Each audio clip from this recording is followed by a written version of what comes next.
Hello everyone, स्वागत करता हूँ अपने इस चैनल पर। और आज से आप लोगों के लिए एक नई सीरीज़ शुरू करने जा रहे हैं, जिसमें ये जो सीरीज़ होगी ये उन लोगों के लिए बहुत इंपॉर्टेंट होगी, उन लोगों के लिए यूज़फुल और उनके लिए हेल्पफुल होगी जो एग्ज़ाम्स की तैयारी कर रहे हैं गवर्नमेंट जॉब के लिए। क्योंकि गवर्नमेंट जॉब में अलग अलग सिलेबस से, अलग अलग सब्जेक्ट से डिफरेंट डिफरेंट क्वेश्चंस आते हैं और हमें उन्हें सॉल्व करके क्वालिफाई करना पड़ता है। तो ऐसा ही उसमें एक टॉपिक आता है रीजनिंग। तो आज हम शुरुआत करते हैं रीजनिंग से। तो रीजनिंग क्या होती है, आप लोग क्या समझते हैं रीजनिंग से? रीजनिंग को हिंदी में हम कहते हैं तर्क शक्ति। और तर्क शक्ति किसी एक लॉजिक या किसी एक फॉर्मूले पे बेस्ड नहीं होती है। इसके अलग अलग हमारे पहलू होते हैं कि हमें हमारे दिमाग को यूज़ करके, हमें हमारे सोचने की शक्ति को यूज़ करके समझना पड़ता है कि वो जो क्वेश्चन दिया जा रहा है उसमें किस कंडीशन का फ्लो हो रहा है और उसको हम आगे कैसे कंटिन्यू रख सकते हैं। तो ये हर क्वेश्चन में अलग अलग तरह से डिपेंड होती है। तो रीजनिंग और तर्क शक्ति, अब फॉर एग्जांपल मैं आप लोगों को यहाँ पे एक सिंपल सा इंट्रो देता हूँ। मैं आपको कुछ आज एक छोटे ट्रिक्स बताऊँगा कि जिनको आपको लर्न करना पड़ेगा, कंफर्म कर लेना पड़ेगा, जिससे इस तरह के अगर कोई भी क्वेश्चंस आएंगे तो आपके वो ईजिली सॉल्व हो जाएंगे। तो अभी तो एक एग्जांपल मैं आप लोगों को समझा देता हूँ। जैसे ए और सी लिखा है, तो ए 1 है और सी की पोजीशन क्या है 3। अल्फ़ाबेटिक ऑर्डर अगर हम देखा जाए, इंग्लिश के जो अल्फ़ाबेटिक ऑर्डर है, सी की 3।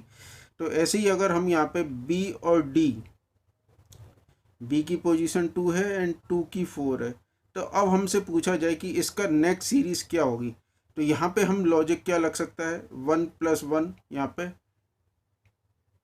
2 हो गया, एंड यहाँ पे देखेंगे तो 3 में +1 कर दिया तो 4 हो गया। तो फर्स्ट नंबर का अल्फ़ाबेट था ए, सेकंड नंबर का था बी, तो ए के बाद बी वाला आ गया दूसरी सीरीज़ में और सी के बाद डी आ गया। तो अब यहाँ तो ये मैंने आपको सिंपल सा एग्जाम्पल दिया।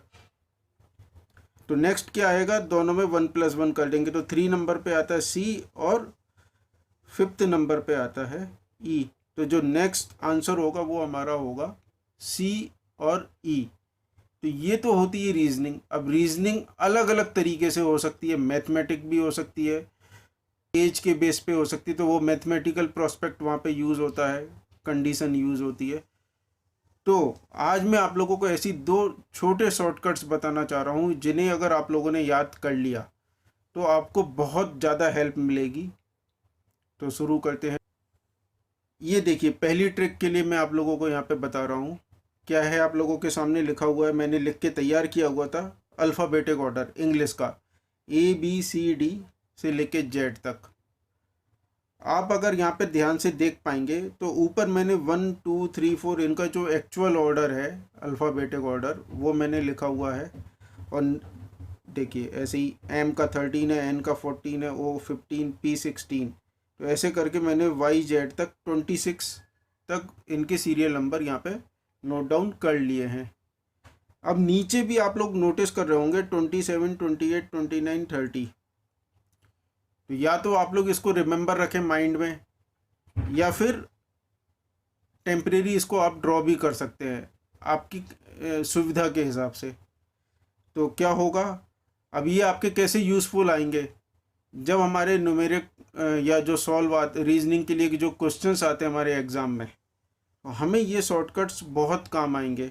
हम सीधे जाएंगे। अब किसी को क्यों पूछा जाए तो क्यों किसी को याद नहीं होगा, लेकिन अगर हमने लर्न कर लिया कि क्यों की पोजीशन 17th होती है अल्फ़ाबेटिक ऑर्डर में, और अगर उसको हम एक और सीरीज़ आगे बढ़ा दें, जेड के बाद दोबारा ABCD लिखना शुरू कर दें, तो उसकी पोजीशन हो जाती है 43। मतलब उसमें 26 हम प्लस कर देते, तो 17 + 26 उसकी पोजीशन हो जाएगी 43। ये कैसे यूज़ होगा, ये मैं अभी जब न्यूमेरिक आप लोगों को एग्जाम्पल सॉल्व करके दिखाऊंगा तो ये कंडीशंस वहाँ पे आएगी कि आपको किसी किसी जगह 17 भी यूज़ करना पड़ सकता है और किसी जगह 43। फॉर एग्जाम्पल किसी जगह डी की 4 वैल्यू भी यूज़ करनी पड़ सकती है और डी की वैल्यू 30 भी यूज़ कर सकते हैं। तो ये हमें याद करना पड़ेगा। अब सेकेंड आते हैं न्यूमेरिक वैल्यूज़ के स्क्वायर। ये भी एक शॉर्टकट और बहुत हेल्प करते हैं हमारे।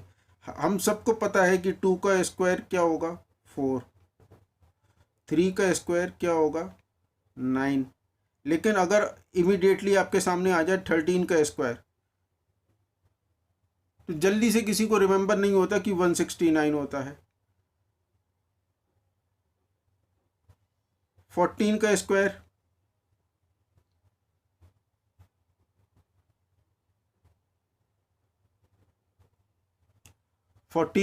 हो जाता है 196। 15 का स्क्वायर अगर हम करेंगे तो बहुत सारे लोग क्या करते हैं, 15 इंटू 15 करेंगे 75, एंड देन यहाँ 15, तो 225। इसमें आपका क्या हुआ, टाइम किल हो गया 2 से 3 सेकंड 4 सेकंड का। तो हमें जब हम कॉम्पिटिटिव एग्ज़ाम की बात करते हैं तो हमारे एक एक सेकंड कीमती होते हैं। तो हमें 15 का स्क्वायर याद रखना पड़ेगा 225। 16 का स्क्वायर, फिर अगेन बहुत लोगों को नहीं याद होगा, 16 इंटू 16, तो ये 96 हो गया और ये 16, तो 256। तो जब हमें 16 का स्क्वायर सीधा पता होगा और रीजनिंग में हमें 256 लिख के दिया है, देन उसके बाद कोई और न्यूमेरिक वैल्यूज़ दी है, तो हम वहाँ पे इजीली फाइंड आउट कर सकते हैं कि ये स्क्वायर वाली सीरीज़ चल रही है, कि पहले 16 का स्क्वायर था, देन 15 का स्क्वायर है, देन 14 का है। तो हमें बहुत ईजी हो जाता है क्वेश्चन को सॉल्व करना। तो आप सभी लोगों से रिक्वेस्ट है कि आप 1 से लेके जितने मैक्सिमम नंबर तक के स्क्वायर याद रख सकते हैं आप उतने नंबर लिखिए और उनको रिवाइज कीजिए, लर्न कीजिए, जिससे ये आपको बहुत हेल्प करेंगे और बहुत जल्दी आपके क्वेश्चन सॉल्व होने लगेंगे। तो नेक्स्ट वीडियो में मैं आप लोगों को बताऊंगा कि ये कैसे आपको इम्पैक्ट करते हैं, आपकी कैलकुलेशन की स्पीड कैसे बढ़ाते हैं। तब तक आप ये याद करके रखिए, मैं मिलूँगा आपको अगले वीडियो में।